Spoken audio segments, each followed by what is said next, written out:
반가. 안녕하세요.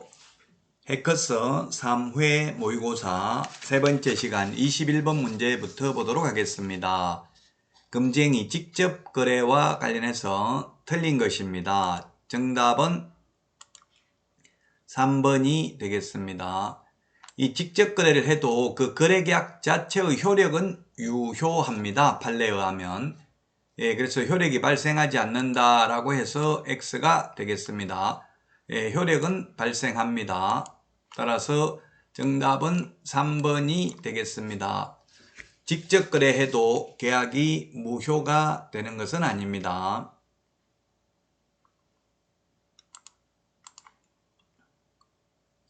4번, 5번이 잘 안 보이시는 거 한번 지문 보시고요. 자, 다음은 22번 문제 보도록 하겠습니다. 22번 문제. 공인중개사 법령에서 개업공개사의 의무로 명문화하고 있는 것인데요.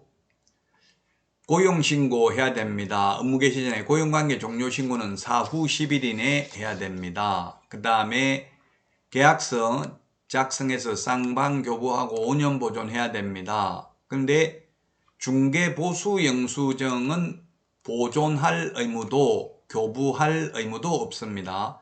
성관주의 의무는 판례로만 있고 법에는 규정이 없습니다. 신성실 품위유지 공정중개 의무는 있죠. 명문 규정이. 따라서 2번이 정답이 되겠습니다. 공인중개사법에 명문 규정이 있는 거. 자, 다음은 23번 문제 보도록 하겠습니다. 23번. 틀린 것인데 소속 공인중개사에 대한 설명으로 틀린 것입니다. 소속 공인중개사에 대한 설명으로 틀린 것. 정답은 5번입니다.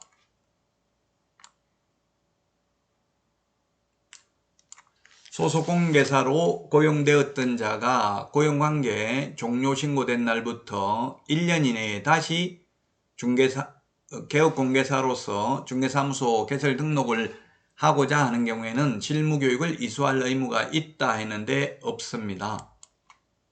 이 사정교육인데요. 실무교육의 유효기간은 1년입니다. 그래서 교육받고 1년 안에 개업하거나 취직 안 하면 다시 받아야 되고, 그만두고 1년 안에 다시 개업하거나 취직하려면 교육 안 받아도 됩니다.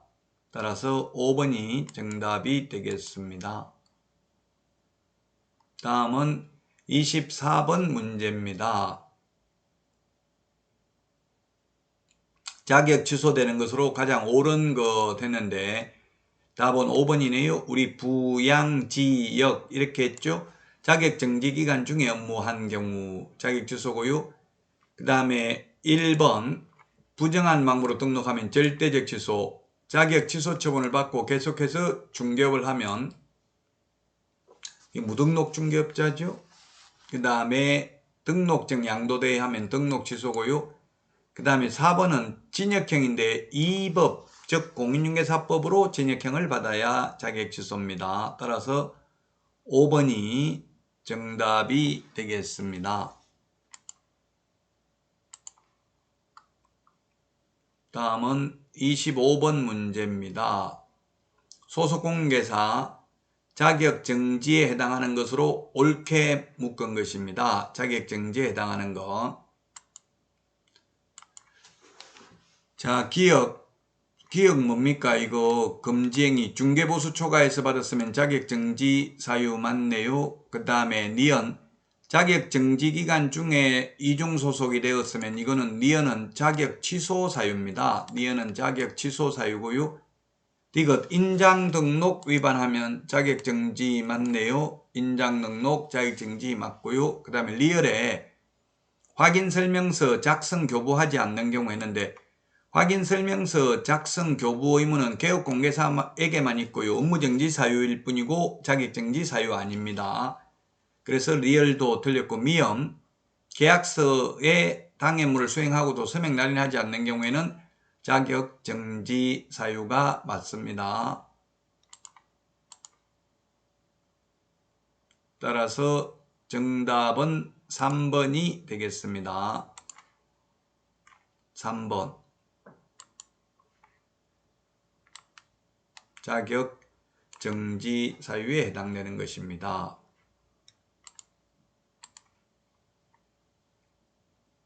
다음은 26번 문제 보도록 하겠습니다. 행정처분 틀린 것인데요. 정답은 2번이네요. 2번.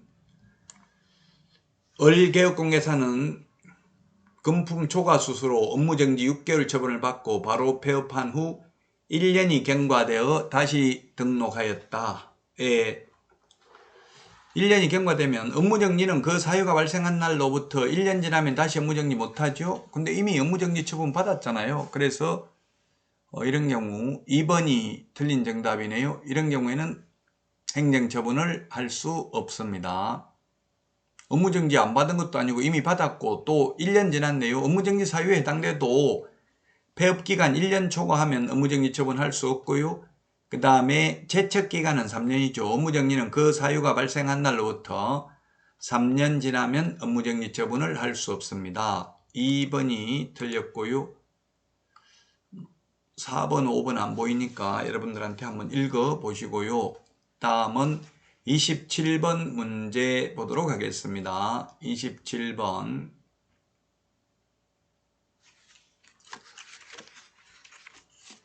부동산 거래 신고를 거래 당사자가 하는 경우 신고사항에 해당될 수 없는 것입니다. 이거는 기출문제입니다.